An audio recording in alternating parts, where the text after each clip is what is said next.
Bienvenidos a otro capítulo de Entrevistas Klein. Hoy día, un día lluvioso acá en Temuco. Estamos acá con un invitado muy especial. Hoy día Manuel Calvelo, no sé si lo dije bien, así, Sí. así un reconocido comunicador social, pedagogo.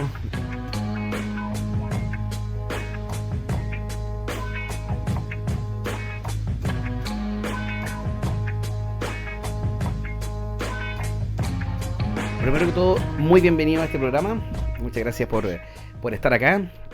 Coincidimos con una pasada por acá por el sur, así que muchas gracias a Francisco Guerra, que está afuera también, de haber hecho acá el nexo y el contacto. Así que bueno, Manuel, aquí estaba revisando y usted, bueno, ahora hace poco, un mes atrás, cumplió 93 años. Así es. Así que usted es el entrevistado que tengo de mayor edad. Y pensaba que además, yo tengo 46 años y medio, por ende usted tiene el doble de mi edad. Así que eso yo creo que pocas veces lo voy a poder decir en una entrevista. Y así que vamos a tratar de condensar este casi siglo de experiencia y de vida en, bueno, aproximadamente una hora de conversación. Vamos a tocar varios tópicos, vamos a ver a dónde nos lleva esta conversación. Pero partamos, como siempre hacemos en este programa, por el inicio. Usted nace en España.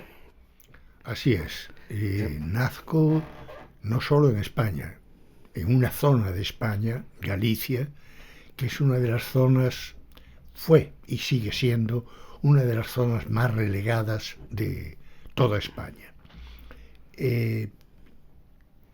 Cuando alguien me dice si hablo español, yo digo que no, que hablo castellano, porque en España se hablan 4 idiomas: gallego, éuscar, catalán y castellano. Y mi madre nació y vivía en un pueblecito rural de 500 habitantes, menos quizá, y cuando fue a nacer mi hermano mayor, que acaba de fallecer hace poco, se fue a Curtis, el pueblo donde nací, para que naciera gallego y en Curtis. Y cuando quedó embarazada de mí, estaba en Madrid. Mi padre era médico, trabajaba con un investigador muy conocido en aquel entonces, Roberto Novoa Santos. Cuando iba a nacer yo, se fue a Curtis para que yo naciera gallego y en Curtis. Perfecto, perfecto. Y de ahí pasamos la guerra civil, fue muy duro.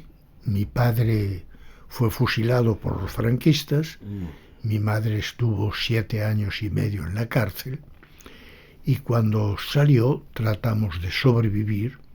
Era un periodo muy difícil, todo el periodo de la guerra civil primero, la guerra mundial después, y recién en el 47 pudimos migrar a la Argentina, donde mi madre tenía una hermana. Migramos a la Argentina y allí rehicimos nuestra vida. Perfecto, entonces usted tenía más o menos 14 años entonces. 14 años. Claro, sí. Yo me siento pensando un poco en mi propia vida. Yo a los 15 años más o menos llegué a Chile. Yo nací también afuera de Chile. Yo nací se puede decir en el exilio. Mi padre estaba afuera con mi madre. Yo nací en la isla de Cabo Verde, en África. Por ahí estuve también. Conozco. Sí, Trabajé en Cabo Verde. ¿En serio? Sí. Bueno, creo que es la primera persona que conozco que conoce y trabajó en Cabo Verde, así que genial. Entonces conozco un poco esos movimientos. Así que, ahí vamos a después andar un poco en lo que ha sido todos estos movimientos de su vida, porque a mí siempre me han encontrado como muy fascinante, interesante cómo el moverse de países, todo finalmente va forjando una personalidad muy, muy particular también y una forma de ver la vida. Así, como dato curioso, en ese entonces cuando llegaron a Argentina, ¿lo hicieron por barco? Por barco, una travesía que duró un mes. Era un barquichuelo realmente, lleno de migrantes, y el capitán, Ayica, un vasco, nos conoció a mi madre, a mi tía y a nosotros dos, mi hermano y yo, y nos sentó a su mesa. Viajábamos en tercera clase, claro está, pero el capitán nos sentó a su mesa, para gran sorpresa de todos los pasajeros de primera clase que se sintieron. Verás, después de la Argentina, con el golpe de Estado de Onganía, tuve que emigrar y llegué a Chile. En Chile, con el golpe de Estado de Pinochet, tuve que emigrar y me fui a Perú. Yo digo, bromeando, que si escribo mi biografía, la voy a titular Los generales y yo. El general Franco me echó de España, el general Onganía me echó de la Argentina, el general Pinochet me echó de Chile, y me recibió en Perú el general Velasco Alvarado, ¿no?, que hizo una reforma agraria profunda, actualmente destruida, y lo que aprendí en todos esos viajes es a respetar las diferencias, a respetar la diversidad. Cuando hablo con los participantes en mis cursos, les digo que en el mundo industrial un indicador de calidad básico es la homogeneidad de los productos. En el campo social y en el campo biológico, el elemento esencial de calidad de cualquier cosa producida es la diversidad. Y lo que aprendí, y por eso soy español, sí, pero me siento latinoamericano. Claro, porque usted después de los 14 años, después de irse de España, no volvió, no ha vuelto a vivir o a trabajar. A vivir a España, no. Ya, perfecto, sí. Sí, yo justo le iba a preguntar que era cuando viendo su biografía, claro, de todos los países que tuvo que arrancar de cierta forma, entonces yo a veces pienso que la generación mía, incluso de 40, nosotros hemos tenido mucha suerte. Nosotros a veces no valoramos y hemos tomado por sentado que los años 90, los 80, 90 y comienzos de los 2000 ha sido tan, en el fondo, tan tranquila.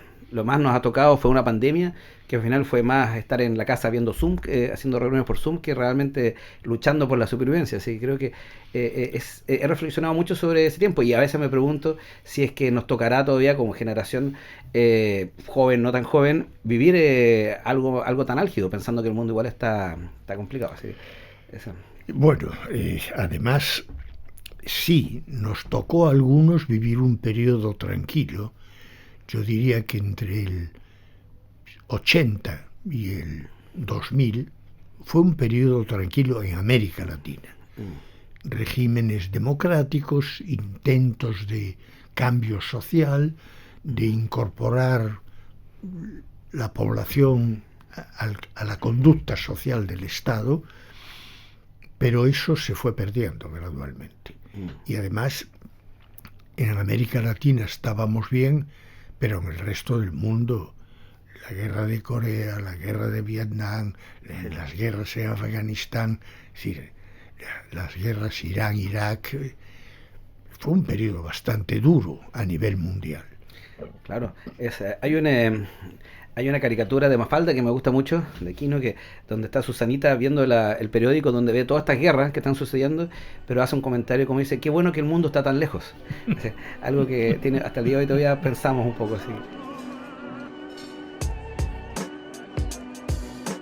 Así que bueno, conectando eso con Argentina, estamos saltando un poco para adelante, para atrás. Cuando llegó a Argentina, usted es una persona reconocida por el mundo de la televisión, sin embargo no fue lo primero que estudió. No, en principio tuve que revalidar los 4 años de bachillerato que había estudiado en España. Después de eso pensé estudiar física, pero al llegar a la Facultad de Ciencias Exactas y Naturales descubrí la geología. Y realmente soy hombre de campo. Me gusta el terreno, me gusta salir. Las ciudades me oprimen. Y creo que la ciudad, las megalópolis, son el cáncer de la sociedad moderna, ¿no? Y creo que además yo he vivido en 4 capitales en América Latina, Buenos Aires, Santiago, Lima y México, que tienen entre el 25 y el 30% de la población total de sus respectivos países y que manejan el 60% de la economía de sus países. Y un poco lo que vi en todas estas capitales es que la gente capitalina tiene conductas de metrópoli, considerando al resto del país como colonia, ¿no? Y eso nunca me gustó. Pero empecé a estudiar geología en y además formaba parte, estaba en el Centro de Estudiantes de Ciencias Naturales y participaba. En esa época, la década del 50, se produjeron dos hechos de proyección social de origen científico. El primero fue que en el año 57 la Unión Soviética puso en órbita el primer satélite, el Sputnik. Y eso fue una conmoción total. El segundo es que poco antes estos dos desgraciados de Watson y Crick obtuvieron el premio Nobel, según dicen, por haber descubierto la estructura helicoidal del paquete genético. En realidad se lo robaron a una cristalógrafa, que era la que había hecho las imágenes. Coimearon al jefe de laboratorio, entraron de noche, sacaron las placas y se atribuyen el descubrimiento del... ¿no? No sabía esa historia. Sí. La forma en que nuestra sociedad ha inferiorizado a la mujer es tremenda. Y mi experiencia construyendo equipos de trabajo para Televisión Nacional, para Naciones Unidas, equipos de trabajo en terreno, siempre los constituí mitad hombres, mitad mujeres. Y descubrí que la mujer en el trabajo es en general más eficiente, más comprometida, más segura que el hombre, ¿no? En mí. Y además añade otro punto de vista que complementa el nuestro. Esa es la razón por la cual cada vez que doy un curso lo doy con una compañera que me acompaña y dicta parte del curso, para que los participantes en el curso tengan estas dos miradas sobre el mismo sujeto, el mismo tema. Creo que eso enriquece. Bueno, empecé a estudiar geología y estos dos fenómenos que cité produjeron un flujo muy grande de alumnos a la facultad. Antes de esto entraban 200 alumnos al año. Bueno, empezó a crecer la cantidad de alumnos hasta llegar a 2.500, allá por el año 62-63. Entonces nos enfrentamos con un problema muy serio. ¿Cómo manejar esta cantidad de alumnos que en su formación, en bachillerato, en la escuela secundaria, no habían recibido ninguna noción de los métodos de pensamiento científico? Entonces se hizo un curso de ingreso. Clases magistrales para 500 alumnos en el aula magna, y luego estos alumnos divididos en grupos de 25 con un instructor hacían trabajos prácticos intelectuales. No había forma de hacer trabajos prácticos reales. Yo me presenté a concurso y era instructor. Fueron mis primeras experiencias pedagógicas. Y de vez en cuando los profesores de geología, más preocupados por la investigación que por la docencia, me pedían que lo reemplazara y diera la clase magistral. Hasta que un año el director del curso de ingreso me dijo: Calvelo, vamos a llamar a concurso, me gustaría que se presente como profesor para el curso de geología. Y yo dije: pero yo soy alumno. Sí, pero está dando las clases. Bueno, me presenté, gané el concurso y ahí adquirí otra experiencia. Cómo dar clase para 500 alumnos, que es muy diferente a dar clases para 25, ¿no? El orden, la exposición, cómo tratar el tema cambia radicalmente. En ese entonces, el decano de la facultad, Rolando García, un meteorólogo de primera, estaba impulsando la investigación y decía que la investigación es fundamental en una universidad. Yo era miembro del consejo directivo, porque en ese entonces el consejo era tripartito: docentes, graduados, que eran los que traían las necesidades de formación de la sociedad, y alumnos. Y yo era representante de los alumnos. Y planteaba que una universidad puede existir sin investigadores, y de hecho muchas han existido.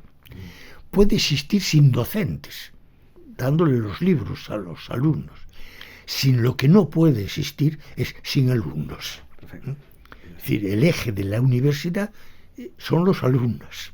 Para eso se la ha creado.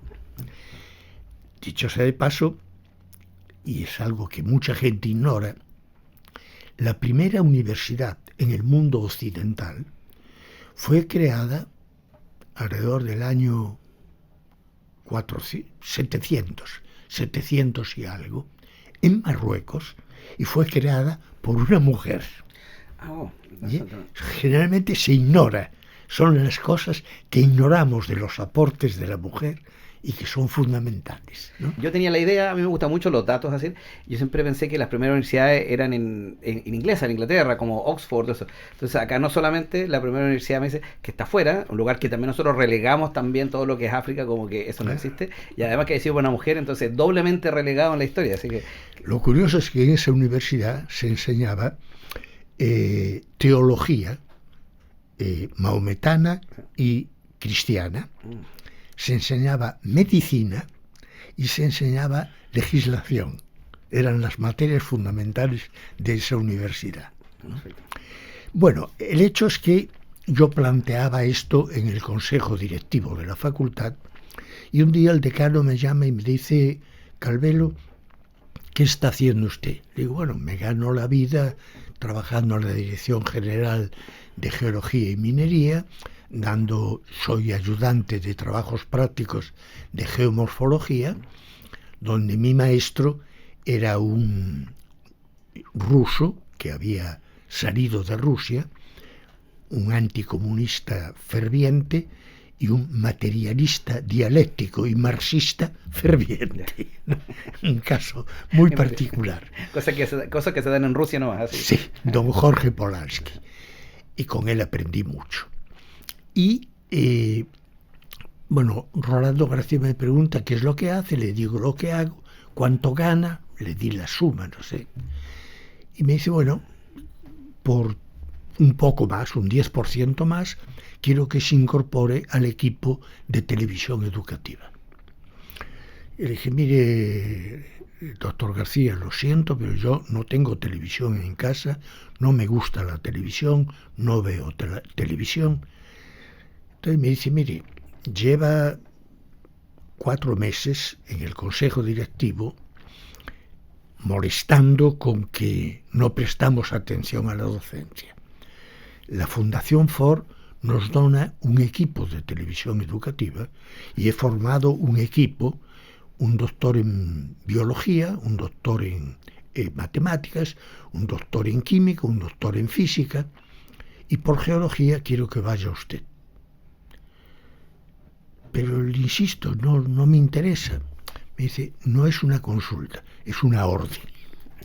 Acepté y empecé a trabajar con el equipo de televisión educativa. En blanco y negro, hicimos un estudio en la ciudad universitaria y transmitíamos señales por microondas hasta el centro de la ciudad donde estaba la facultad.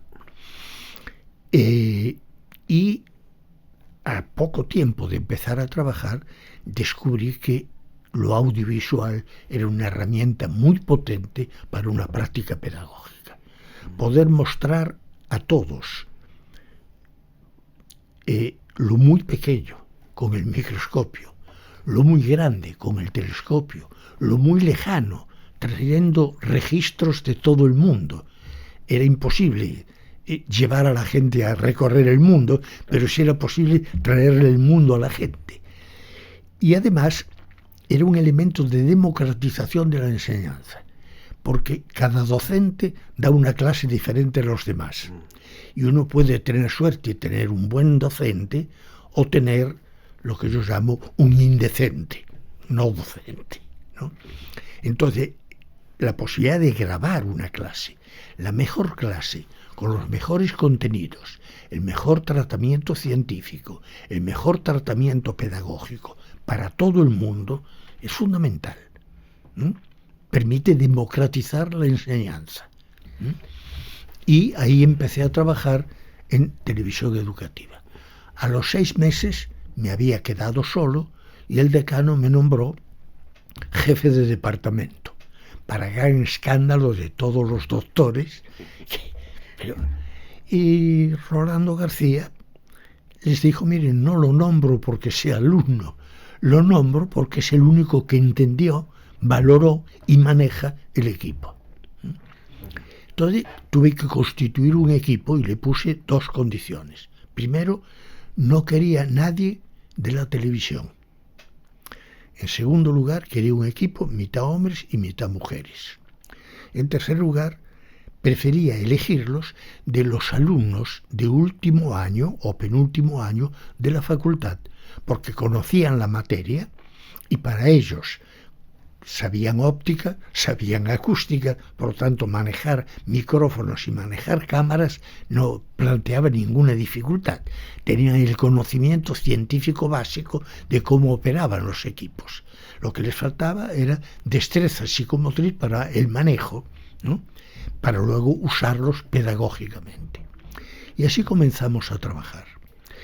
Y en un momento llegó a la universidad un enviado del British Council, Bernard Queenan, y me invitaron a una reunión a la noche, me lo presentaron y me dijo, ¿y usted qué hace? Digo, yo dirijo el departamento de televisión educativa, pero nadie me había hablado de eso. Digo, bueno, venga a vernos.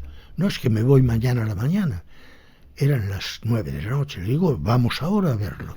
¿Pero están trabajando? Le digo, sí. Como trabajo con estudiantes, los horarios son muy diversos. Nos fuimos, vio lo que hacíamos y quedó sorprendido. Porque cuando la gente habla de televisión educativa, habla de poner una cámara frente al docente y, en el mejor de los casos, una cámara frente al pizarrón. Nosotros presentábamos al docente y a partir de ahí lo que aparecía en pantalla eran las imágenes de la realidad, las experiencias, los experimentos, la gráfica que mejor permitía entender lo que el docente estaba diciendo. Es muy genial lo que cuenta, porque es lo que hoy en día uno como que ya nosotros por naturaleza pensamos como debería ser algo educativo. Uno ve en YouTube y ver a alguien hablando es muy aburrido, uno lo imagina como ya algo natural. Pero claro, para todas las cosas que me cuenta usted, todo el rato estoy tratando de como de ponerme que en ese entonces era algo muy especial. Eso por ejemplo, de pedir un equipo paritario es algo que era muy extraño. O esto de cambiar la tecnología o trabajar con estudiantes. Y un punto que me llama a mí lo personal mucho la atención es que, yo estudié física primero cuando salí del colegio. Si bien no terminé, me considero que la base científica siempre ha estado en mi vida. Y cuando entré a estudiar comunicación audiovisual, siempre sentí que a mis compañeros les faltaba mucho esta base científica, tanto del pensamiento específico, también del entender, cómo funciona las cosas. Entonces, yo a veces como que siempre hacía un poco mi crítica que la educación hoy día se haya perdido ese pensamiento crítico científico para que permea todo. No sé. Bueno, eso es algo que encaramos nosotros. Este hombre, Bernard Queenan, me invitó a visitar Inglaterra y a ver todos los centros de televisión educativa que había en Inglaterra, en las universidades, que eran 8, y viajé por toda Inglaterra. Bueno, primero fui al coloquio de física de Pekín, donde presenté un documento sobre uso de medios masivos para la educación en ciencias básicas. De ahí volví, pasando por la India, por Egipto, por Italia, Francia, y respondí a esta invitación que me había hecho Queenan y visité todos estos centros. Cuando terminé la gira, que duró 40 días, se reunió conmigo a cenar y me dijo, bueno, Manuel, ¿qué piensas de lo que has visto? Y yo tragué saliva, ¿no? Me dijo, sí, no, te lo digo yo, para que no te sientas molesto. Lo que vosotros hacéis es mucho mejor que todo lo que viste en Inglaterra. Le digo, así es. Ahí descubrí que lo que hacíamos no era televisión educativa, sino pedagogía audiovisual. Perfecto. ¿No? Qué buen cambio de concepto. ¿Sí? Cuando hablas de televisión educativa, el sustantivo, y lo sustantivo es televisión, y educativo es un adjetivo que le pones encima. Cuando hablas de pedagogía audiovisual o multimedial, la pedagogía es lo sustantivo y el sustantivo, y lo audiovisual o multimedial es la herramienta idónea para la propuesta pedagógica. Interesante. Esa palabra multimedial a mí como que me sorprende mucho y me llama mucho la atención porque yo siempre me considero una persona tecnológica, me gusta mucho los nuevos medios, y uno siempre asocia que lo multimedial es algo muy nuevo en la era de la computación moderna de los 2000, de los 2010, uno piensa en eso. Y cuando uno ve que al final todos estos conceptos son de muy antes, como a veces yo cuento, me gusta mucho la inteligencia artificial, y yo siempre cuento que las redes neuronales, todo eso, es de los años 60, de los años 50 incluso. Entonces uno se olvida que en realidad esto no es algo de ahora. Así. Mira, el modelo con el que yo opero es un modelo de cómo operan las redes neuronales, pero es derivado de un concepto de la teoría de la comunicación. Aprendí en mi formación científica, tuve que estudiar matemáticas, física, química, biología y geología. Aprendí que no hay nada más práctico que una buena teoría. Y trabajando con campesinos mucho más tarde, escuché un dicho que me marcó. Si lo oigo, me olvido, salvo que estudies música. Si lo veo, me acuerdo. Si lo hago, lo aprendo. Entonces, lo multimedial tiene que ver con este dicho de la sabiduría campesina. Yo digo que lo que tenemos que compartir con los participantes en un curso es saber. Y el saber está compuesto por elementos de sabiduría tradicional y elementos de ciencia contemporánea. El ejemplo que doy siempre es este. Hay un dicho popular: de noche todos los gatos son pardos. Dicho así, es una expresión. Cuando uno empieza a estudiar la percepción visual, descubre que tenemos conos y bastones. Los bastones son sensibles a la luz, nos permiten leer a la luz de un fósforo y a la luz de verano de mediodía. Y hay una diferencia de 1.000.000 de veces la intensidad de una luz con la otra. Y los bastones perciben dentro de ese rango. Los conos perciben el color, pero en cuanto disminuye la intensidad luminosa, dejan de percibir. Por eso de noche todos los gatos son pardos. Bueno, cuando veo ahí la coincidencia entre el aporte científico contemporáneo del siglo pasado y la tradición oral, me doy cuenta que hay que rescatar muchos elementos de la sabiduría popular para incorporarlos a los procesos de enseñanza destinados a facilitar el aprendizaje. Perfecto. Bueno, aquí conectamos entonces, nos vamos a saltar un poco, vamos a retroceder, nos conectamos con una parte fundamental por lo menos la parte que encontré genial de la obra que está generada, la parte más académica, de entender que esta televisión educativa, como bien dice usted, que en realidad es un concepto medio raro, uno piensa la televisión educativa, a mí me habrá tocado una vez en el colegio que ponían un VHS y salía alguien fome, y yo en realidad lo que me quedaba era muy poco, porque además es una persona que me habla y yo no puedo decirle señor de la tele, entonces, claro, y algo que yo vi que lo que usted generó es entender de que finalmente después del mensaje también tiene que haber una interlocución de vuelta. Bueno, cuando empecé a trabajar, sabiendo que no hay nada más práctico que una buena teoría, busqué una teoría de la comunicación pedagógica. Y me fui a la escuela de periodismo, a la escuela de psicología, en ningún lugar encontré. Lo que encontré fue un modelo teórico: emisor, medio, receptor. Y como no tenía otro modelo, empecé a usar ese modelo y empecé a fracasar. Una y otra vez tropiezos, dificultades, algo no andaba. Hasta que me di cuenta que para que un mensaje fuera de comunicación, si yo era el comunicador, tenía que poner en contacto universos diferentes. Un universo científico-técnico y un universo de usuarios de ese conocimiento. ¿Cómo hacer esto? Bueno, los contenidos de una clase o un curso deben ser importantes para el destinatario.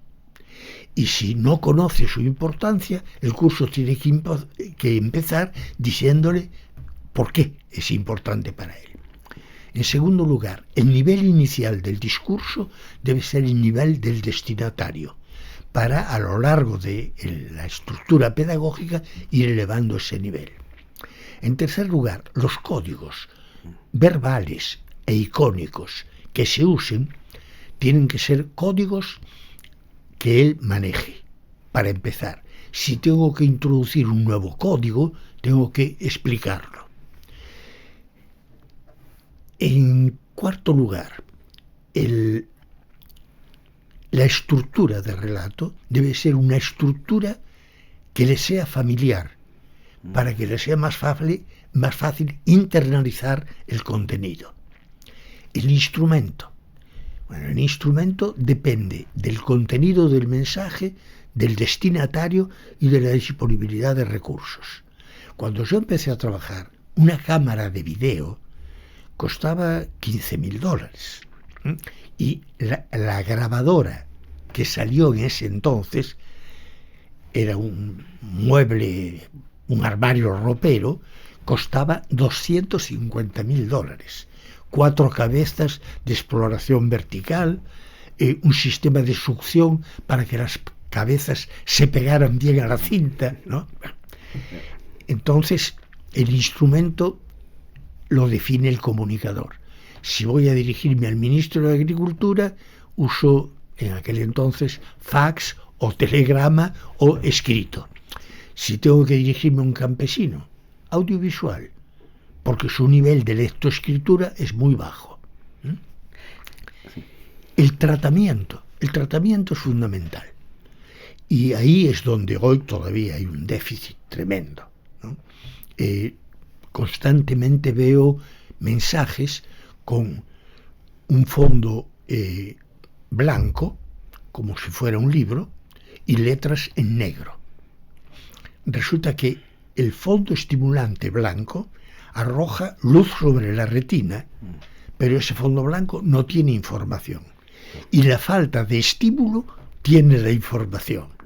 Entonces, cuando yo hago un mensaje audiovisual, trabajo siempre con fondos oscuros de la parte que menos percibe la retina, es decir, violeta, azul o verde, oscuros. Y las letras con la parte a la cual es más sensible la retina, amarillo, naranja o principio de rojo, ¿no? Para que el estímulo acompañe la información. ¿Para qué? Para reducir la fatiga. Lo que descubrí estudiando es que el cerebro, 2 a 3% de nuestra masa corporal, recibe el 25% de la sangre que bombea al corazón y consume el 23% de toda la energía que consume el cuerpo humano. Y es el 2% del cuerpo. Entonces, los dos enemigos del aprendizaje son la fatiga. El mensaje tiene que reducir la fatiga perceptiva. El segundo es afectivo. Si yo no le explico lo que va a ganar con el esfuerzo que tiene que hacer para aprender, nadie estudia. Es muy interesante pensaba en paralelo que mucho de lo que usted está contando, yo lo he estudiado y lo he leído, pero para el marketing moderno de publicidad, que en la publicidad todos los colores están estudiados. Uno ve una publicidad de Coca-Cola que puede durar 30 segundos, 1 minuto, y cada color, cada cuadro, cada estímulo está pensado. Entonces, acá también nuevamente es genial pensar que esto viene de antes y sobre todo aplicado a algo mucho más valorable como la educación, y no estar metiéndonos bebidas azucaradas. Entonces, pero la idea es más o menos la misma, solo que con un lapso de concentración más alto. Pero yo llegué finalmente a formular un nuevo modelo teórico de comunicación. En lugar de emisor, medio, receptor, formulé interlocutor, mensaje, interlocutor. Yo al principio hablaba de medio. Una colega, compañera de trabajo colombiana, Lida Gaviria, me propuso en lugar de medio usar mensaje. Y el modelo es interlocutor, mensaje, interlocutor. Y digo que hay comunicación si y solo si los mensajes son producidos mediante el diálogo entre interlocutores. ¿Y cuál es el papel del comunicador? El comunicador tiene que poner en contacto, produciendo mensajes de un universo para otro, o dentro de un universo para diversos grupos de ese universo, ¿no? Compartir con los campesinos experiencias positivas y experiencias negativas es fundamental, pero llevarle al campesino algunos elementos de conocimiento científico-técnico modernos es fundamental.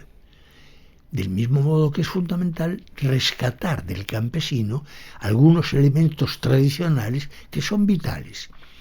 Aquí, en el sur, donde cuando vine por primera vez haciendo un programa para Televisión Nacional sobre Neruda, era el mundo visto por el poeta a través de su poesía.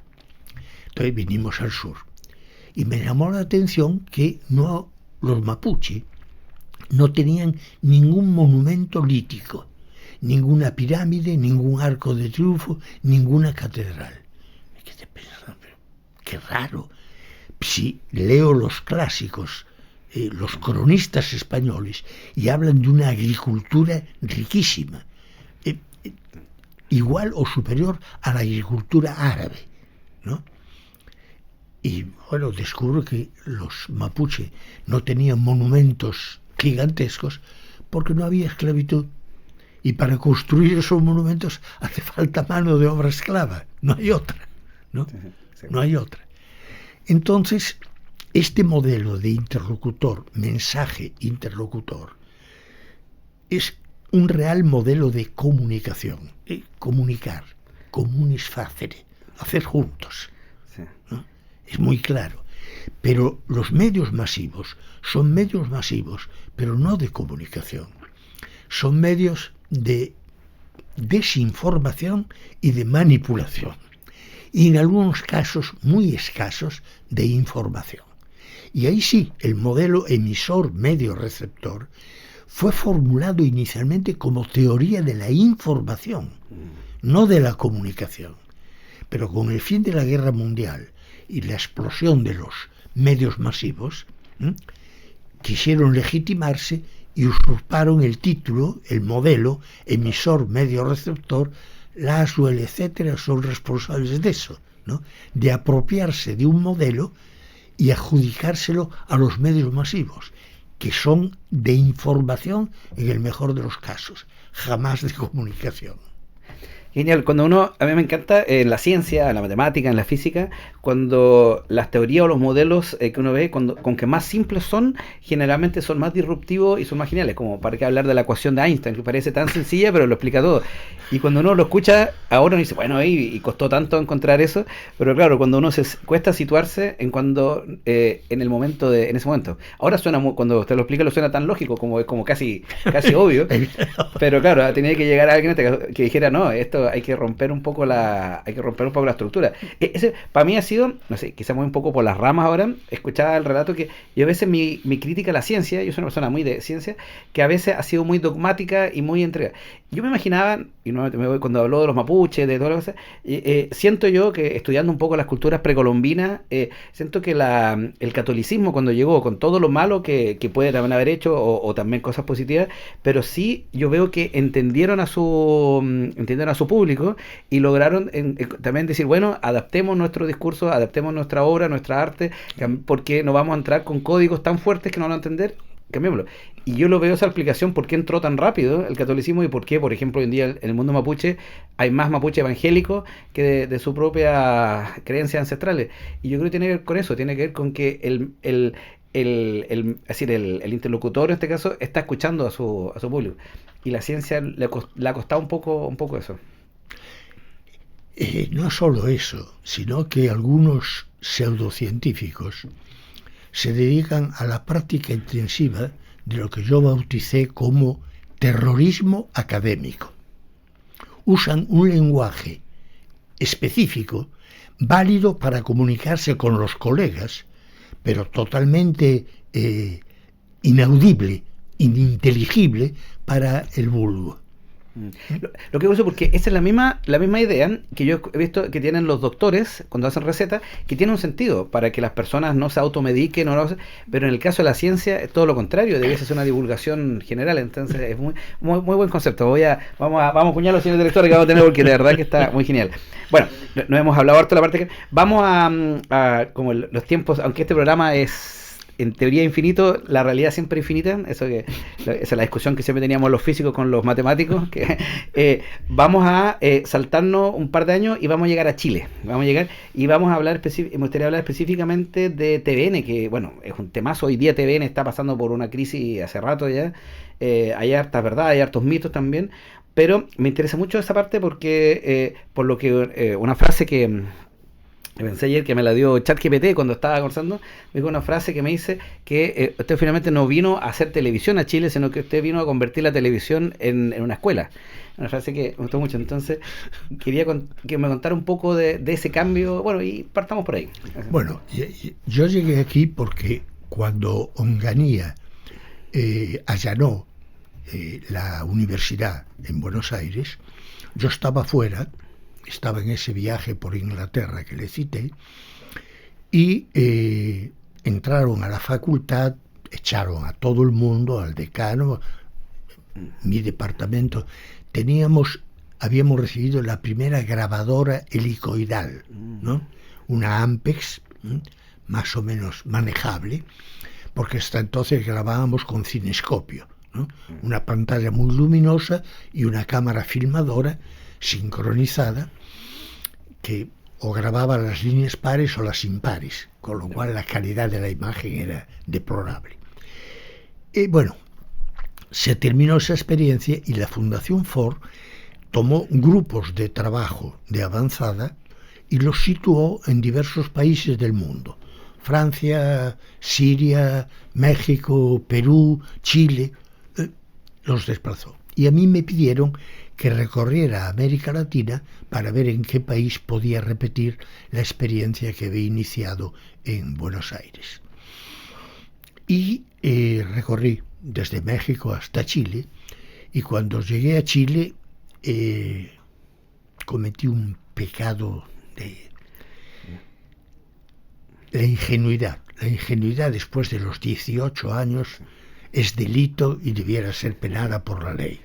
Yo leí la legislación, era lo que hacía en todos los países, primero leer la legislación sobre la televisión. Y cuando llegué a Chile, solamente podían hacer televisión las universidades. Y dije, magnífico, este es el lugar. Y empecé a trabajar para el Centro de Perfeccionamiento de Lo Barnechea. Un día estábamos en una casa que perteneció a un escritor en San Martín con Alameda. Ya la derrumbaron, y estaba ahí trabajando, y llegó un grupo de trabajo con un muchacho muy joven, Jorge Navarrete. Jorge Navarrete tenía ese entonces 22 años. Y Frei, y eso es algo que admiro en Frei padre, lo puso al frente del diseño, proyecto y puesta en marcha de Televisión Nacional de Chile. Mientras Hamilton proponía una nueva ley, la ley Hamilton, que permitía, además de las universidades, que el Estado tuviera una red de televisión para todo el país. Porque en ese entonces había televisión en Valparaíso y 2 canales en Santiago: la Católica y la Chile, nada más. Ahí me gustaría hacer un pequeño paréntesis, volver a eso, para explicar, porque lo leía, de hecho, estudiando un poco acá, decir, es la gran diferencia entre la televisión en Argentina y la televisión en Chile.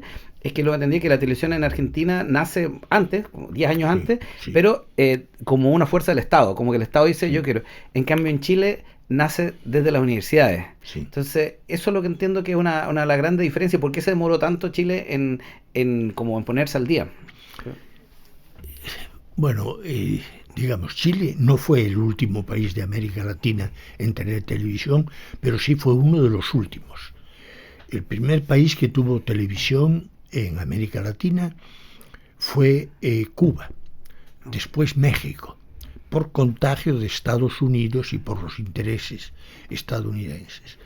Después Brasil, después Argentina, y uno de los últimos fue Chile.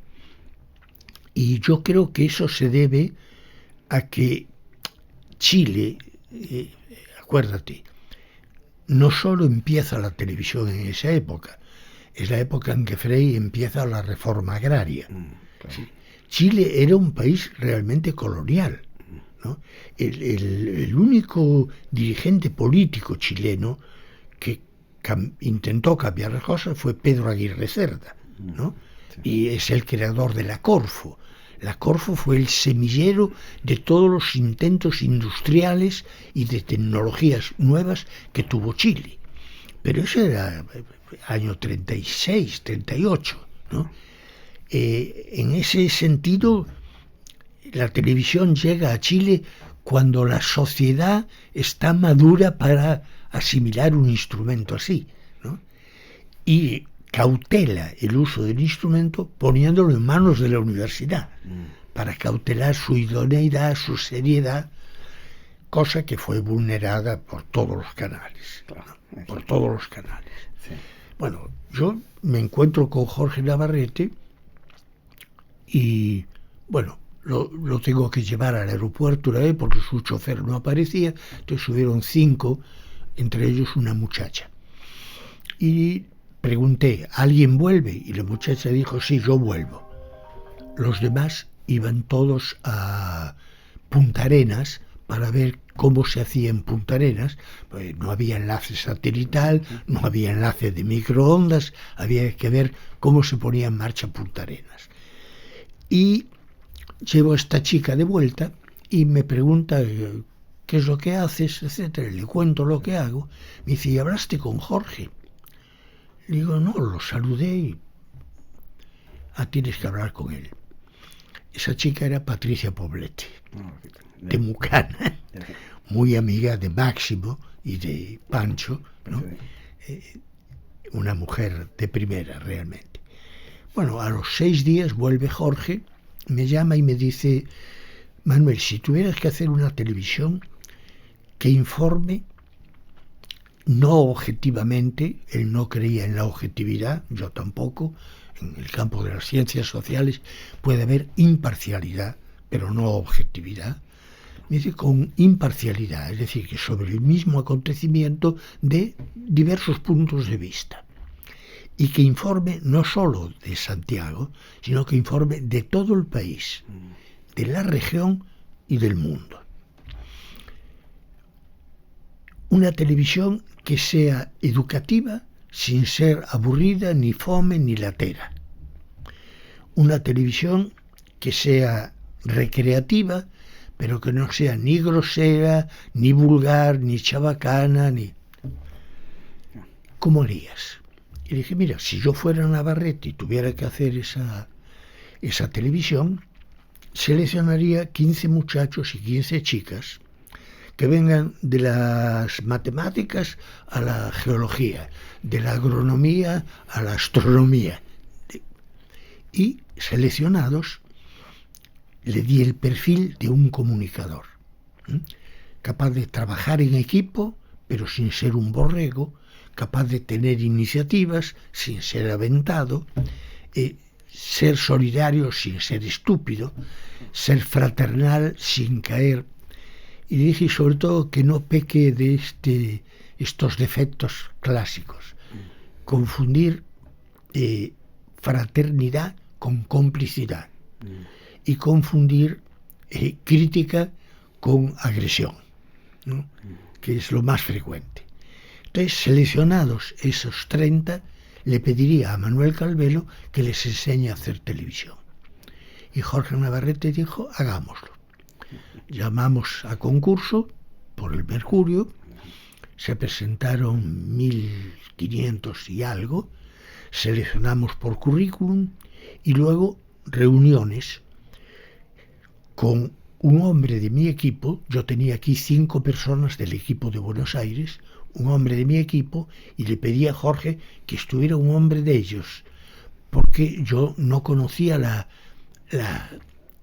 las conductas, la psicología, entonces necesitaba que hubiera un chileno. Y estas dos personas, en grupos, entrevistamos a los 1.200 que quedaron. Los criterios eran, y esto era, Jorge no se metió en esto más que para una cosa: no quería que hubiera autoritarios. El autoritarismo estaba excluido, y él excluyó a algunos candidatos que eran autoritarios, porque los conocía. Dimos el curso. La imagen fija, fotografía, principios de óptica, lentes, ya había lentes varifocales, zoom, ¿no? Yo tenía una filmadora 8 milímetros con zoom, una Beaulieu. Y eso era la imagen fija. La imagen en movimiento, cinematografía. Y luego la imagen simultánea, televisión. La imagen simultánea porque si se hacía una teleserie o algo dramático, había que montar los estudios y pasar de uno a otro mediante la consola de dirección, porque no había... Llegaron al año de empezar a trabajar las primeras grabadoras, esas Ampes 250, que costaban $250.000. De ese ¿no? entonces, sí. De ese entonces, Sí. ¿no? El equivalente a 2 millones actuales, ¿no? Entonces, ¿sabes cómo se elegía al editor? Además de sus condiciones, etcétera, etcétera, tenía que tener los brazos lo bastante largos como para apretar simultáneamente la tecla de puesta en reproducción de uno y la tecla de grabación del otro, ¿no? Esa era una condición para el editor. Y bueno, formamos a esta gente, terminaron produciendo un pequeño programa, todos ellos en grupos de 4, 5, 3, produjeron un programa y luego se incorporaron a la televisión.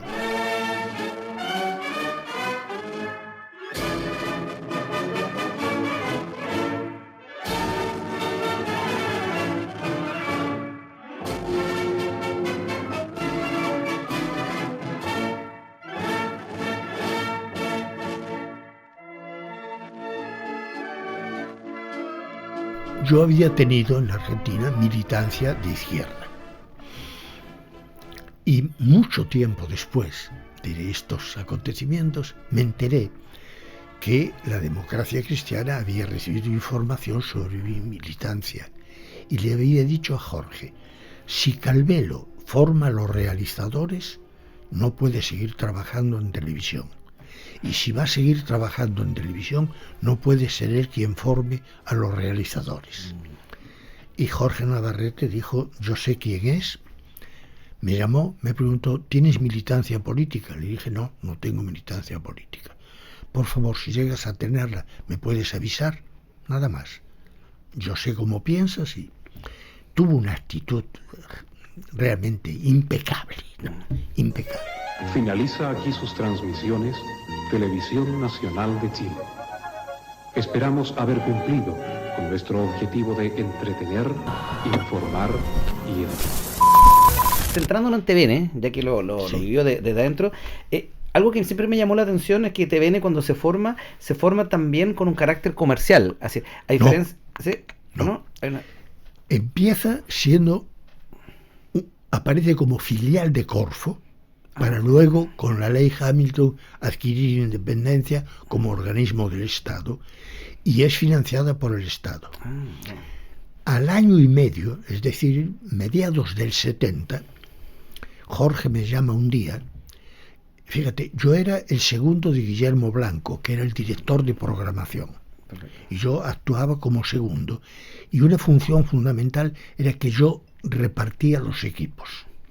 Teníamos cámaras con lente 100-400 y lente 40-400.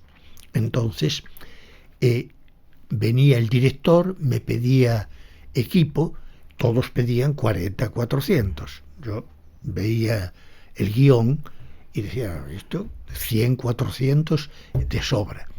Es decir, sabía manejar el equipo, sabía Ya. qué se podía usar y qué se necesitaba. Había gente que pedía la unidad móvil para cosas que podía tranquilamente filmar sin ningún problema. Yo planteaba que el camarógrafo y el sonidista son las primeras fuentes del programa. Tenían que pertenecer al segmento de producción. Y de Cerega no, tienen que ser técnicos electrónicos. Perfecto, ¿no? interesante. Ya. Fíjate, y en ese entonces, en el 70, me llama Jorge a una reunión privada y me dice: Manuel, va a haber un cambio inevitable. Tenemos que autofinanciarnos. Tenemos que vender publicidad. Le dije: bueno, Jorge, olvídate, ni tú vas a decidir la programación, ni Guillermo va a decidir la programación. De ahora en adelante la programación la van a decidir las agencias de publicidad y las empresas que operan a través de esas agencias. Y así fue. Así fue. Pero el primer año y medio fue financiado por el Estado, Perfecto. exclusivamente. Ya, eso no lo sabía yo. Siempre, Sí. claro, sí, claro, porque uno piensa siempre que en muchos países, como bueno, europeos, como la BBC o en otros países, los canales hasta el día de hoy siguen financiando sus producciones. Pero acá en Chile, claro, es diferente. Entonces, como a veces yo escucho mucho la crítica de gente que no sabe, que hasta el día de hoy dice, cuando en TVN, por ejemplo, hacen programas que no están, o de chabacanes así, dicen, lo están financiando con nuestra plata. Y es mentira, porque al final TVN no recibe dinero directamente del Estado. Entonces, No, pero no. La gente que protesta tiene razón. Escúchame, todos los costos de publicidad son cargados a los productos. La televisión en Chile la pagan hasta los ciegos. Punto. Lo que pasa es que los medios masivos nos han manipulado de tal manera que cosas obvias, evidentes, no las percibimos y no las discutimos ni analizamos. Pero digamos, todos los costos de la publicidad son cargados a los productos. De manera que veas o no televisión, escuches o no la radio, la estás pagando. claro, ahora entiendo. Sí. Y nadie nos ha dado ese elemento para reflexionar sobre qué sucede con la radio y la televisión. Claro, sí, entiendo. Y la pagamos nosotros, todos. Los de infantería, los que la ven y los que no la ven. Por eso digo que en Chile la televisión la pagan hasta los ciegos. Entiendo, qué interesante, no lo había pensado desde ese punto de vista, así que bien. Bueno, vamos a saltar otro tema, nos quedan como 2 temas todavía, así no hemos alargado mucho y agradezco mucho esta parte, pero yo quería ver la vida con relación a los campesinos, que es una parte que me fascina mucho, que en un momento también de Chile y del mundo donde el tema político, social y del campo era muy cercano. Es decir, ¿cómo vivió usted esa parte y cómo fue entrar a la enseñanza pedagógica a través de la televisión en estos lugares más rurales? Porque uno siempre relaciona a la televisión como a lo más urbano, estar Sí, ahí. sí. Entonces, Bueno, cuando la Unidad Popular ganó las elecciones con Allende, yo ya había conocido a Allende. Uno de los alumnos del curso, de los participantes, trabajaba en el comando de Allende. Un día me llama el teléfono, Calvelo, sí, Calvelo habla. Le habla el doctor Allende. Dígame, doctor. Dice, mire, yo sé que con un manejo de cámara, un manejo de la iluminación, se puede liquidar a cualquiera que aparezca. Se estaba preparando un programa, Decisión 70, donde entrevistábamos a los 3 candidatos, a Tomic, a Alessandri y a Allende. Y yo le dije, doctor, esté tranquilo, usted va a tener el mejor tratamiento posible. Quédese tranquilo y si no, pregúntele, y le di el nombre, del cual me olvidé, del que había sido participante en el curso. Al día siguiente aparece en la prensa parte de esta conversación. Entonces yo levanté el teléfono y dije, doctor Allende, quiero decirle que yo no le he dicho una palabra a nadie de lo que hemos hablado, ni a mi esposa le dije. No se preocupe. Calvelo, al hijo de puta que está pinchando esta conversación puede irse a la concha de su madre. Ese fue mi primer contacto con Allende. No se preocupe, y colgó.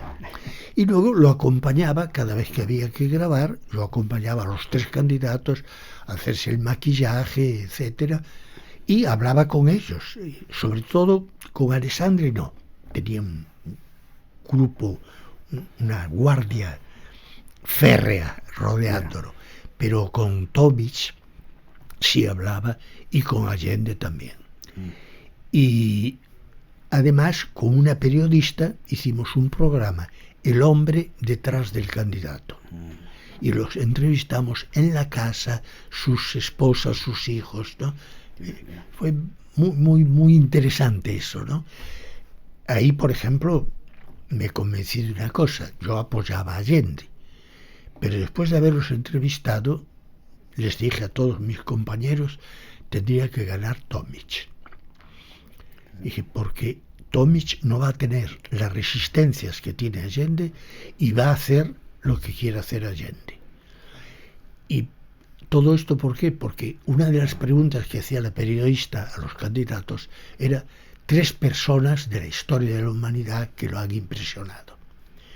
Y Tomic mencionó a Cristo, otro más, y al Che Guevara. Y yo le dije, al terminar, le dije, pero usted sabe, Tomic, que mencionar al Che Guevara le va a sacar votos. Y me dice, ¿qué quiere? Que empiece a mentir antes de ser presidente. Realmente dije, este es el tipo. Desgraciadamente no ganó. Pero Allende hizo lo que pudo, pero estaba condenado desde el principio, evidentemente.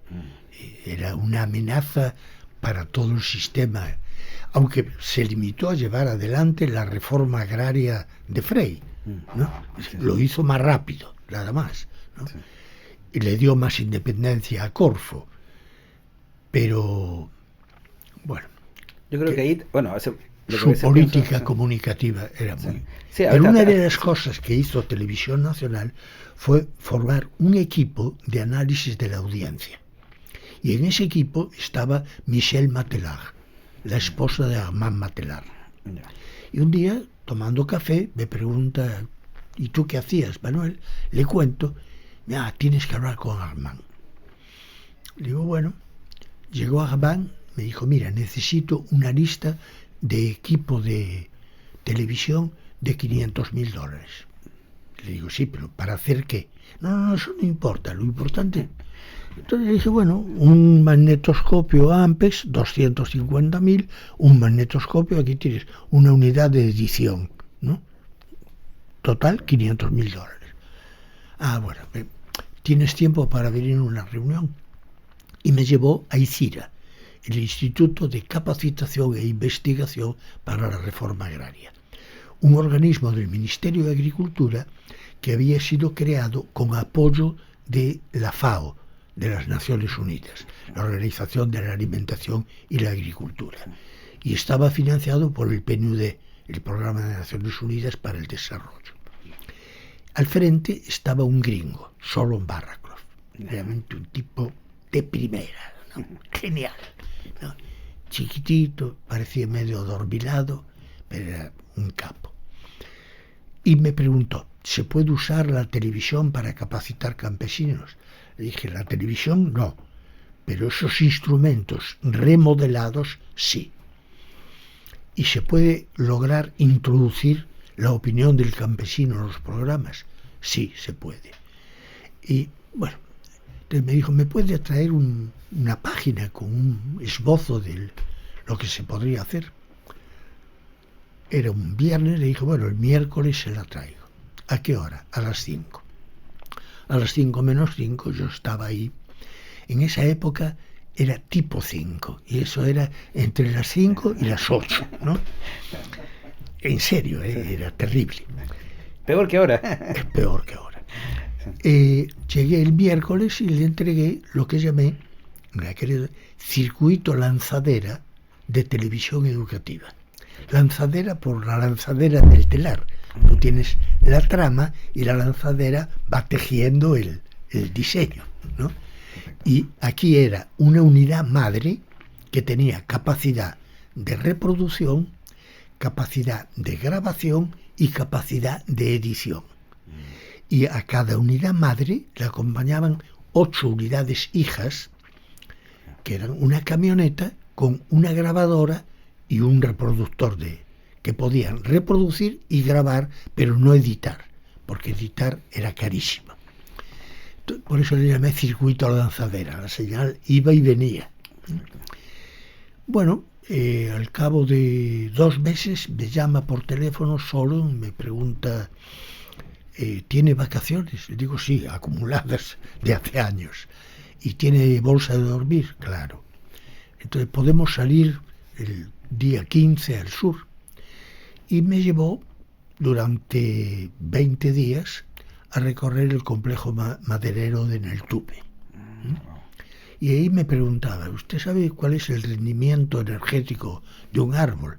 Bueno, yo había estudiado biología, bueno, entre un 3 y un 6%. Y veíamos un aserradero.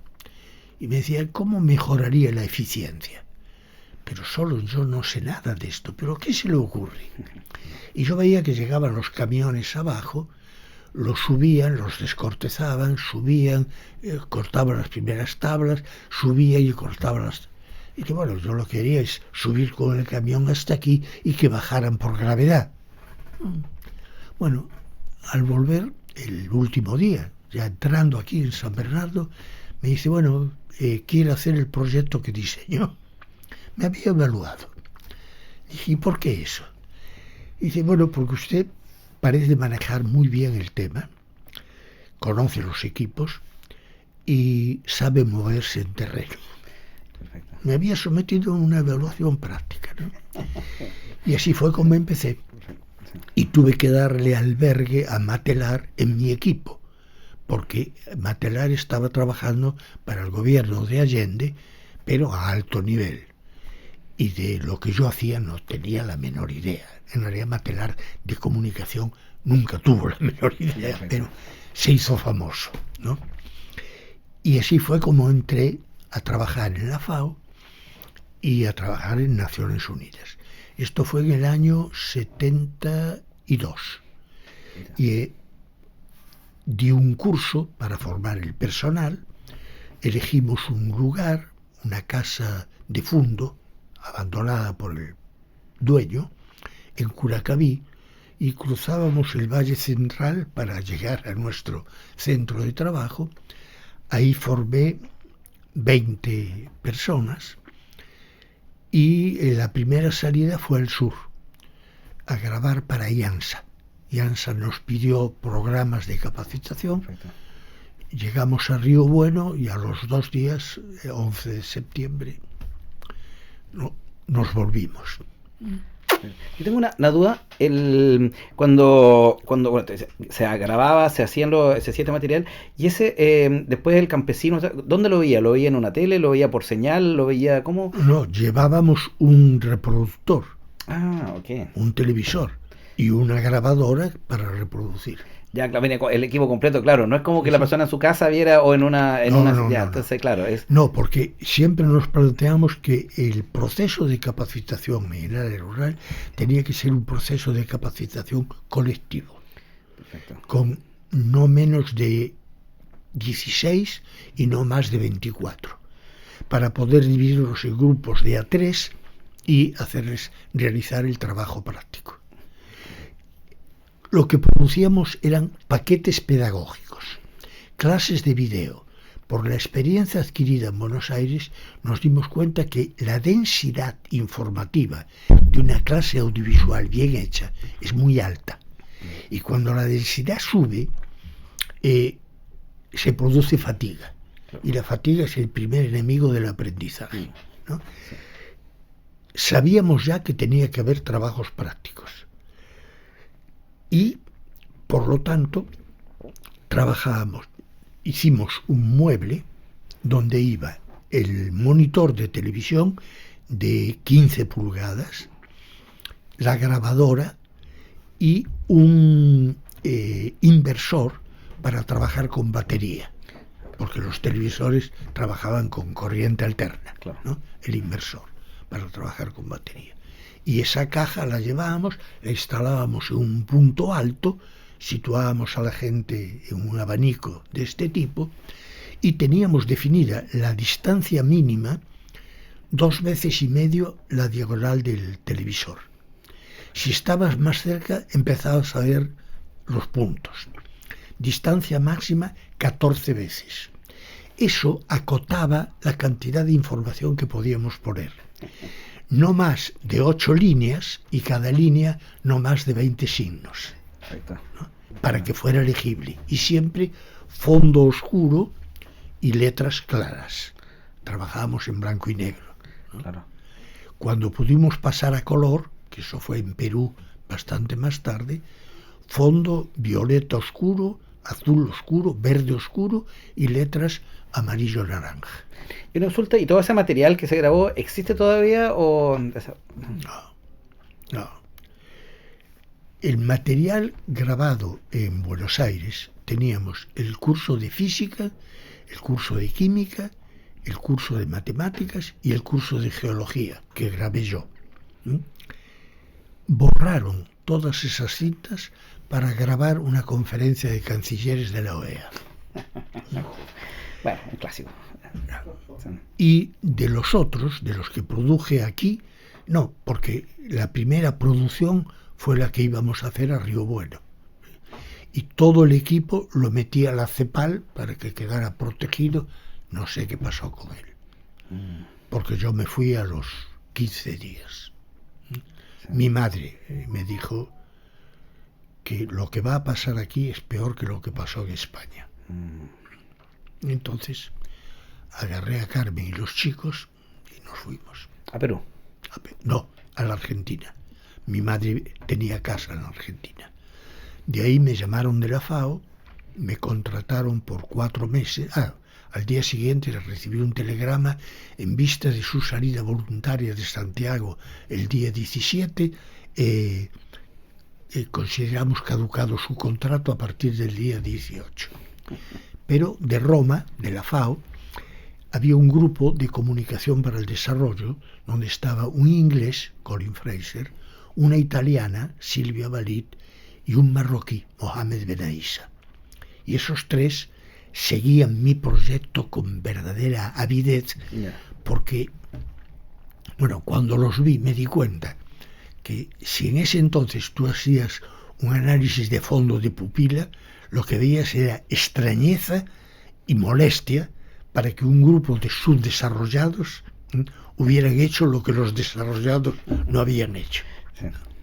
No, porque lo que empezamos a hacer en el campo fue la primera experiencia de capacitación audiovisual, incluyendo trabajos prácticos para campesinos. Y en Perú hicimos programas en 5 idiomas, ¿no?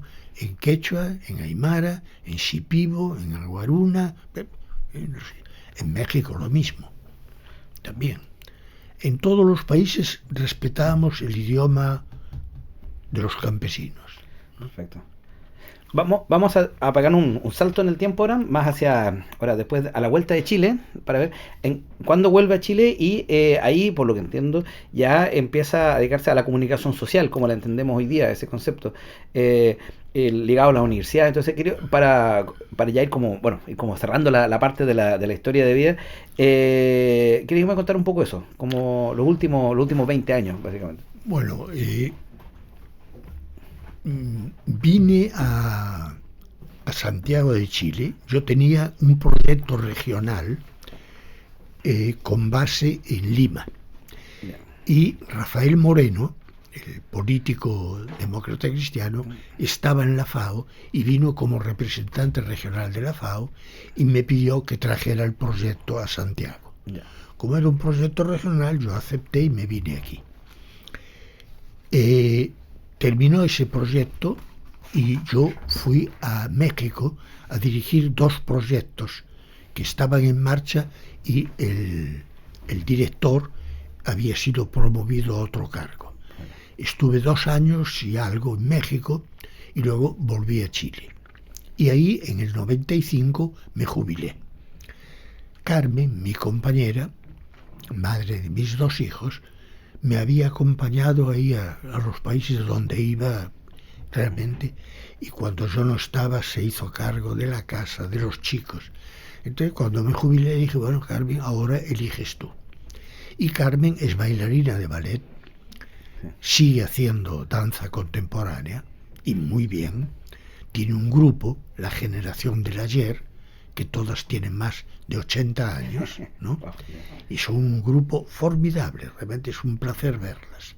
Después le pides dónde verlas y vale la pena que las veas. Y Carmen tenía su grupo aquí, la generación del ayer, y me dijo, nos quedamos en Santiago. Y nos quedamos en Santiago, ¿no?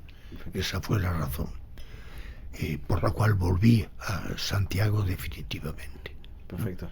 Sí, pero y ahí también estuvo muy involucrado también en las universidades. Ahí yo había dado clases en la Universidad de Concepción. Mayol me pidió que diera clases, el padre del político conocido, que era muy amigo de Gonzalo Bertrán. Y Gonzalo me pidió que fuera, y me iba los viernes a la noche, daba clases sábados y mitad de domingo, y me volvía el domingo para seguir trabajando en Televisión Nacional. Así di 3 cursos en Concepción, y di cursos aquí en la Escuela de Diseño de la Universidad de Chile, y di cursos en los cuales participó Faride como alumna en la Escuela de Periodismo, donde daba televisión. Ya.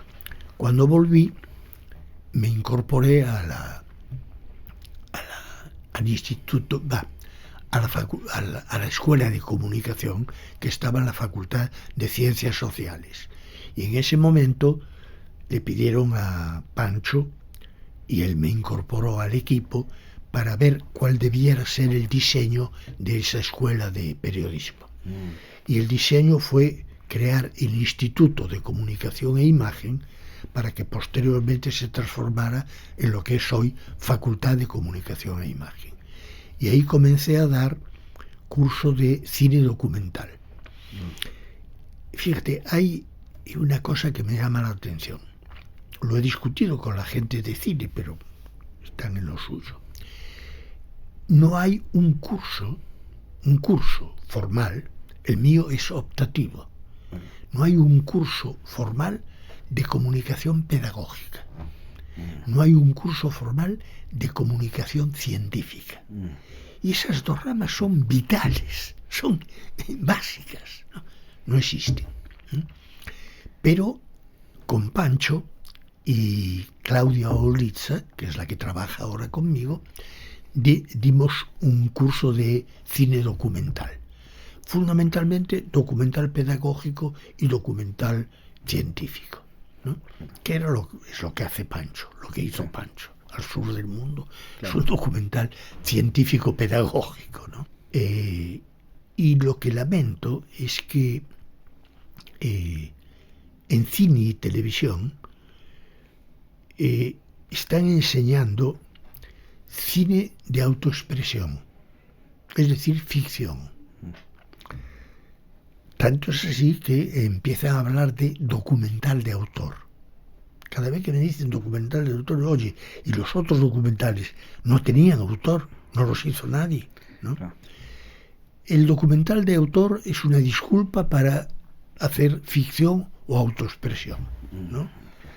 Y la mujer esta que hizo el programa sobre Góngora es el ejemplo más claro de esa perturbación. Pero que no se enseñe en la Universidad de Chile ni cine pedagógico, ni cine científico, o audiovisual pedagógico y científico, para mí es un desastre, ¿no? Y hay otra cosa. Tú decías que íbamos a terminar hablando de la tecnología.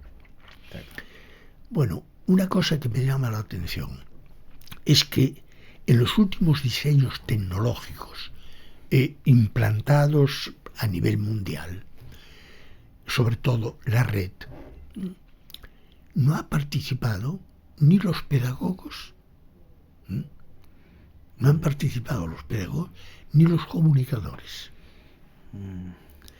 Y eso marca el nuevo instrumental. El nuevo instrumental, empleando terminología económica, se hace por su valor de cambio, para venderlo, no por su valor de uso, para utilizarlo. Y entonces están apareciendo la inteligencia artificial. Según Chomsky, uno de los grandes teóricos del lenguaje, la inteligencia artificial es el método legitimado y autorizado para copiar. Y realmente, yo me asomo a ChatGPT y veo que las respuestas que me da son un rejunte de lo que encontró en la red. Pero lo que no está en la red no lo conoce. Para nada, ¿no? Mi hijo menor es informático, doctor en informática, y tiene además 3 maestrías. Hizo informática médica, informática geográfica e informática lingüística. Y trabajó 15 años en Google. Y sabe bastante.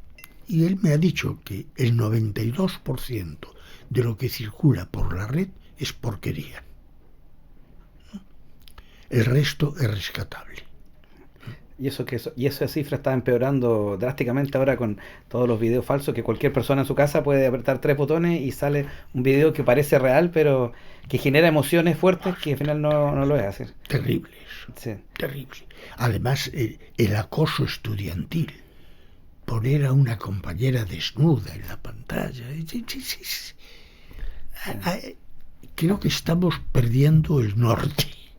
Yo tengo una pequeña esperanza. Bueno, yo siempre he sido muy de la IA, de la computación, y llevo varios años haciendo imágenes, algunos videos pequeños con inteligencia artificial, y me creía como algo como muy bueno, pero después, hace un tiempo atrás, hace un poco, me di cuenta de que el siguiente paso es volver hacia atrás, lo que digo yo, la IA, la inteligencia artesanal. Y yo creo que esta es una cosa que yo creo profundamente, a pesar de lo tecnológico que me considero, que este año, el próximo, vamos a volver a valorar la imagen real, el grabar en el terreno, el tener relatos personales, un poco lo que tratamos en este mismo programa, porque creo que es verdad que la saturación de información hoy día es mucho. Es decir, uno hubiese pensado que el acceso a la tecnología nos iba a permitir tener mejor información, y ha sido todo lo contrario. No, es que, escúchame, primero hay una diferencia entre datos e información. Para que los datos sean información, primero tienen que ser asequibles, tienes que poder llegar a ellos. Segundo, tienen que ser inteligibles. Tercero, tienen que ser fiables o expresar el porcentaje de error. Tienen que ser procesables por el destinatario y, por último, tienen que tener utilidad para el destinatario. Solo así los datos son información. En este momento en la red hay multitud de datos, pero información hay mucha menos. Y esa información que hay, en su mayor parte, es desinformación o manipulación. Sí. Hay otro concepto que me quedé pensando, porque delante mencionó varias veces el concepto de la fatiga, ya sea ocular, la fatiga mental, la fatiga todo. Hay algo que pasa hoy día que es parecido y peor, creo yo, que veo que en la gente más joven, producto del TikTok, del Instagram, de los videos, los Reels, tienen un nivel de atención de 1 minuto, 1 minuto y medio, y pierden. A mí me ha tocado hablar de repente con gente y al minuto ya están mirando para el lado. Entonces, ¿cómo luchamos contra eso? Porque finalmente entregar una información pedagógica en 1 minuto y medio es muy difícil. Si quieres ser serio, bueno, yo he logrado en los cursos que dicto, les explico que son participantes. Les explico qué es participar. Les digo que yo soy un ignorante en materia de la red. Sé bajar mensajes, me comunico a través de la red, pero soy un ignorante en toda esa materia. y no sé manejar la inteligencia artificial. Que si llego a necesitar esos elementos, les voy a pedir que me ayuden. A partir de ahí se crea una relación totalmente, radicalmente diferente, ¿no? Radicalmente. Nos evalúan al terminar el curso y ya van 3 años que algunos de los evaluados, de los que nos evalúan, dicen los mejores docentes de la facultad, Claudia y yo. ¿Por qué? Porque establamos con ellos una relación personal, porque les explicamos la utilidad que tiene cada cosa que decimos para su vida futura como profesionales. Eso les cambia totalmente y aumenta la atención. Fíjate, una de las clases dura 2 horas y media. Y tengo que ser yo, en cuanto empiezo a ver gestualmente un poco de fatiga, la que señalo a 4, hagan la lista, quién quiere café, quién quiere té, quién quiere café con leche. Me voy, les compro café y té, tomamos y hacemos una pausa, pero tengo que hacerlo yo. Ellos siguen. Si no los paro, siguen. Eso es una de las clases. La otra dura 1 hora y media. Y ahí ni hablar de parar. Ni hablar de parar. Bueno, pues, sí. Hablando de 2 horas, vamos ya cerrando este programa que iba a ser de 1 hora, pero vamos a las 2 y ha sido genial. Decir que tengo una última pregunta, que más que con la tecnología, más que internet y eso, me quedé pensando, ¿cuál es la visión que tiene usted sobre la televisión pública en el futuro? Tanto acá en Chile, con el TVN, que está en sus momentos un poco más oscuro, y en general la televisión pública, Latinoamérica o el mundo también. Así. Mira, en una época, aquí estaba Televisión Nacional, financiada por el Estado, en Inglaterra la televisión británica, la BBC, en Italia la RAI Televisione, en Francia la ORTF. Eran organismos estatales financiados por el Estado, sí, financiados por toda la gente. Ahora la financiación ha pasado a la publicidad. Y estos canales estatales se han visto debilitados. Y en su debilidad lo que han hecho ha sido imitar a la competencia. En lugar de mantener una línea separada, constante, para un televidente, un receptor dispuesto a eso. El problema fundamental de todas las televisiones, en América Latina al menos, no he estudiado las de otros países, es que han copiado el modelo productivo estadounidense.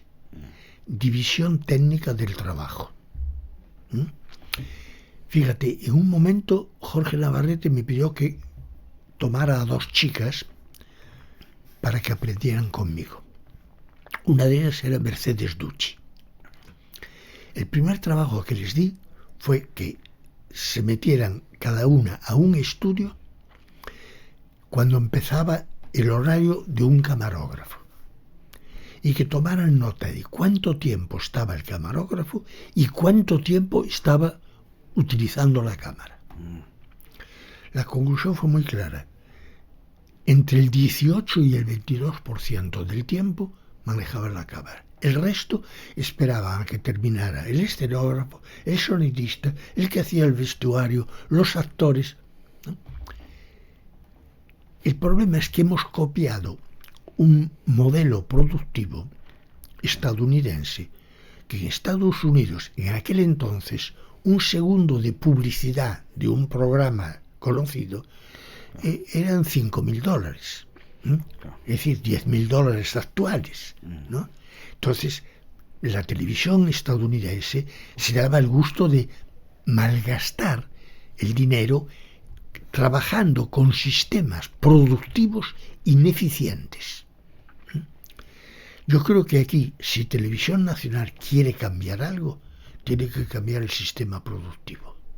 No imitar a los otros canales, sino modificar totalmente el sistema de producción. Porque gran parte del déficit de Televisión Nacional es personal de bajo nivel de productividad, no porque él sea ineficiente, sino porque el sistema lo hace ineficiente, y personal administrativo.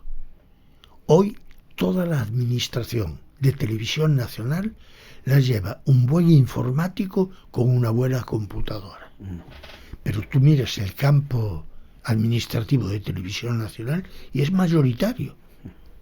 Entonces, la única posibilidad de supervivencia de Televisión Nacional es una modificación estructural de su administración y de los modelos productivos. No hay otra. Qué genial, el encuentro, me agradezco mucho esta última parte, porque uno siempre escucha y uno siempre comenta de que el problema de la televisión finalmente es el contenido, los programas mejores o buenos, pero al final el problema que usted está señalando es mucho más de fondo, es meterse en las máquinas, meterse en la parte de así que esa mirada, y yo agradezco profundamente, porque uno a veces cuando uno no le cuesta un poco como acordarse de que los realizadores de antes, como usted, tienen una base científica de equipo, de entendimiento. Hoy día yo conozco demasiados, por ejemplo, los youtubers o gente que realiza, que en el fondo cree que solamente el contenido va a andar por sí solo, y hay mucho más atrás. Así que yo soy un fiel creyente que hay que volver a revitalizar. Mira, y bueno, una última cosa. Sí. Yo les digo a los participantes, les detallo una breve historia de la comunicación. Hace 300.000 años aparece el Homo sapiens con capacidad comunicativa. Primero son gestos, gritos, ademanes, luego aparece el lenguaje. Hace 7.000 años aparece el lenguaje escrito. Y lo que mucha gente ignora es que multitud de filósofos conocidísimos, inventados hoy día, rechazaron totalmente la palabra escrita porque eso nos iba a hacer perder la memoria. Hay que acordarse de eso. Hace 2000 años los chinos hacen la primera imprenta. Una placa de piedra caliza, tallado los símbolos, entintado, pegaban el papel, lo sacaban. Hace 450 años aparece la imprenta de tipos móviles, Gutenberg. Y la imprenta de tipos móviles provoca una revolución. El libro era la Biblia, el Antiguo Testamento y el Nuevo Testamento. Ese era el libro.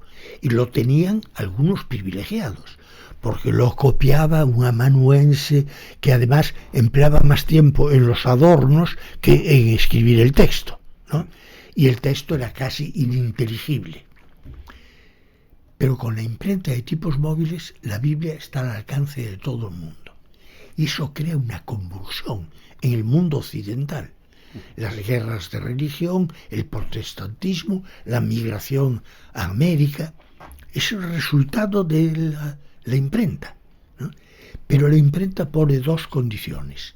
Tienes que conocer el alfabeto y la gramática. Sigue la evolución científica, aparece el telégrafo, Morse, pero tienes que conocer el código Morse. Luego aparece el teléfono, pero es comunicación bipersonal, nada más.